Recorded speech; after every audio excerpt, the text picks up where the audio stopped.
کسی آدمی کو شایع نہیں کہ اللہ تو اسے کتاب اور حکومت اور نبوت عطا فرمائے اور وہ لوگوں سے کہے کہ اللہ کو چھوڑ کر میرے بندے ہو جاؤ، بلکہ اس کو یہ کہنا سزاوار ہے کہ اے اہل کتاب تم علماء ربانی ہو جاؤ، کیونکہ تم کتاب خدا پڑھاتے رہتے ہو، اور اس کو یہ بھی نہیں کہنا چاہیے کہ تم فرشتوں اور پیغمبروں کو اللہ بنا لو۔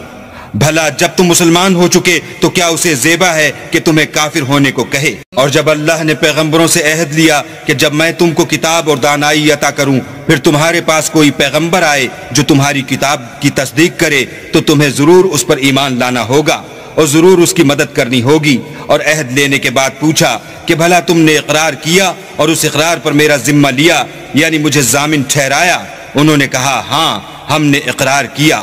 اللہ نے فرمایا کہ تم اس عہد و پیمان کے گواہ رہو اور میں بھی تمہارے ساتھ گواہ ہوں، تو جو اس کے بعد پھر جائیں وہ بد کردار ہیں۔ کیا یہ کافر اللہ کے دین کے سوا کسی اور دین کے طالب ہیں، حالانکہ سب اہل آسمان و زمین خوشی یا زبردستی سے اللہ کے فرما بردار ہیں اور اسی کی طرف لوٹ کر جانے والے ہیں۔ کہو کہ ہم اللہ پر ایمان لائے اور جو کتاب ہم پر نازل ہوئی اور جو صحیفے ابراہیم اور اسماعیل اور اسحاق اور یعقوب اور ان کی اولاد پر اترے اور جو کتاب موسیٰ اور عیسیٰ اور دوسرے انبیاء کو پروردگار کی طرف سے ملی سب پر ایمان لائے۔ ہم ان پیغمبروں میں سے کسی میں کچھ فرق نہیں کرتے اور ہم اسی خدا واحد کے فرما بردار ہیں۔